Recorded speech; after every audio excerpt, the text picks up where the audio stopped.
I've thought about this passage a lot this week, helped by the fact that I was on the gospel conversation that had to deal with it. And I know there are ways that I could make it a lot easier for us all.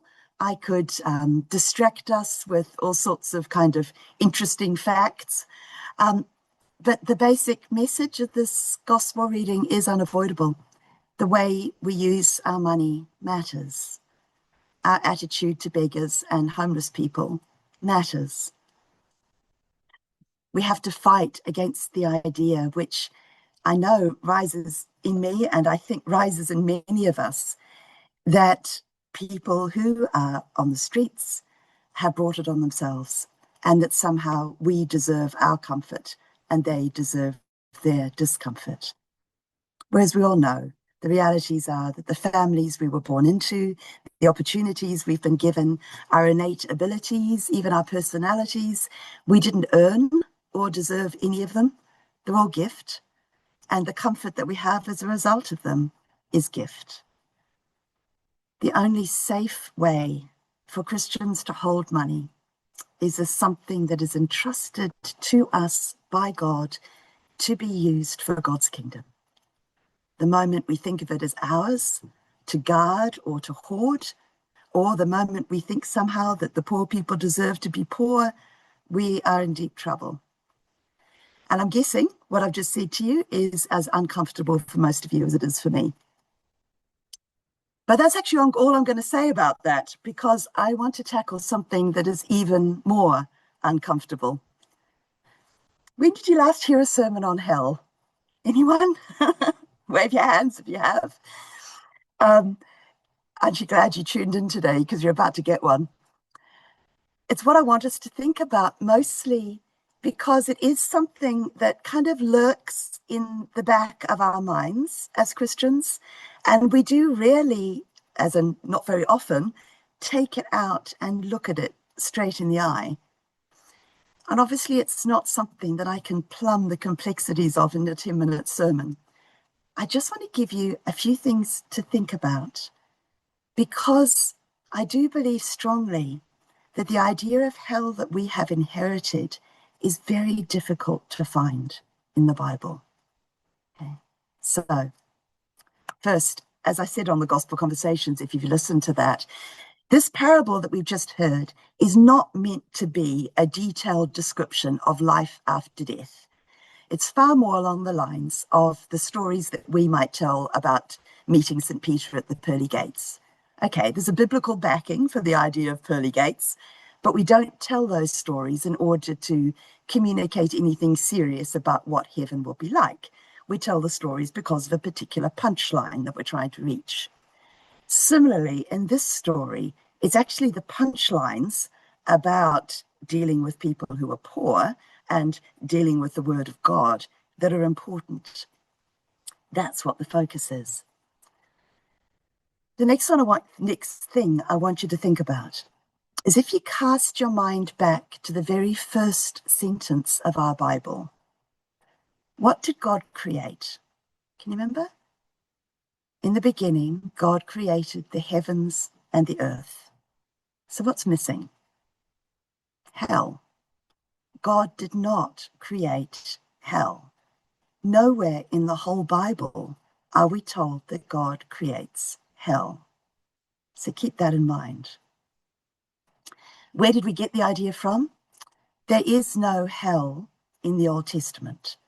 There's Sheol, which is the kind of Hebrew concept, which is a vague kind of ghostly kind of gray area, where kind of the shades of those who have lived float around.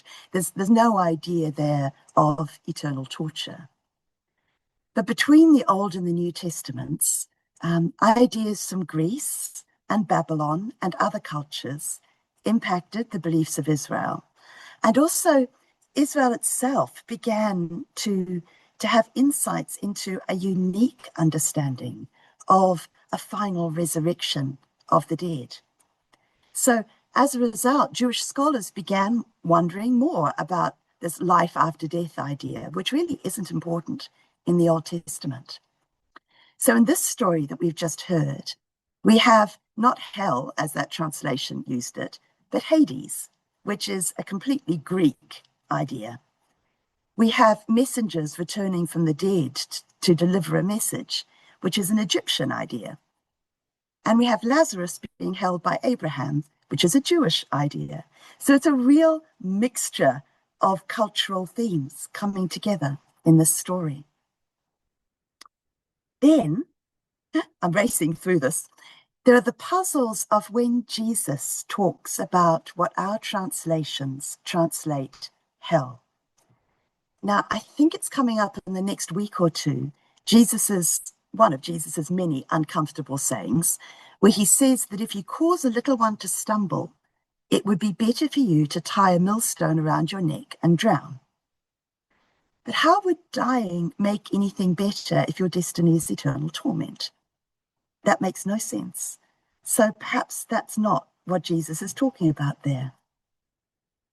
And then when Jesus tells stories of things like, if your eye causes you to sin, pluck it out. If your hand causes you to sin, chop it off, because it's better to lose one member than for your whole body to be cast into hell in our translations. What that word actually is, as many of you know, is Gehenna, which isn't somewhere in the afterlife. It's a valley next to Jerusalem. And it's a valley known for unpleasant things because it was once the site of Israel's darkest hour, where they set up altars to Moloch there and sacrificed their own children on them. And the prophets had a lot to say about that. So Jesus here is not referring to something after death. He's referring to this dark region of Jerusalem, which had become essentially a rubbish dump. So it doesn't mean it's not disturbing, but it's not what we often think he's talking about. So it's all incredibly confusing and contradictory. In the centuries after Jesus, Christians pieced ideas together to form what we then inherited of this idea of hell as an eternal place of torment. But honestly, so many Christians from Jesus's time right the way through for today are seriously doubtful that that was ever what anything in the Bible was referring to. There is plenty in the New Testament to say that there will be judgment after death for all of us, and we should never, ever take that lightly, okay? We can't listen to a parable like this one today and say, but that's okay, Jesus saved us, so we don't need to do anything for the poor. No. But the strongest message in the New Testament is that hell is something we create, not God.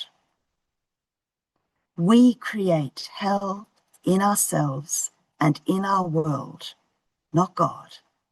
And it is that hell that Jesus dealt with as he wandered around Palestine. And it's that hell that Jesus wants to deal with now. Tim Mackey from the Bible Project put it absolutely beautifully. He simply said, Jesus came to get the hell out of us. The things that torment us, the things that cause us to turn in on ourselves and block out both the love of God and the suffering of other people. That's hell. And that's a hell we create.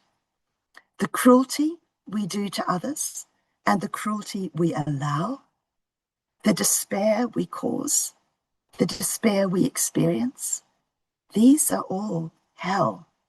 And these are what Jesus came to get out of us. For my part, as you've probably gathered, I don't believe in a place of eternal torment. I don't believe it's biblical. I don't believe it remotely fits with the vision of God that we see through Jesus. It's God's will that all should be saved. And I don't believe that God ever stops searching for his lost sheep. There will be judgment, and that's enough for us to take the hard words of Jesus very seriously. What we do matters, but eternal torment, no. The Bible tells us that Jesus' saving work is stronger than death, and that love is stronger than the strongest evil. As I say, many Christians from the time of Jesus through to today believe the same. You're perfectly welcome to believe it yourself. But the important thing, the thing we need to deal with now, and the promise that we have now, is that Jesus came to get the hell out of us now. And that the more we let Jesus work in us, the more he can do so.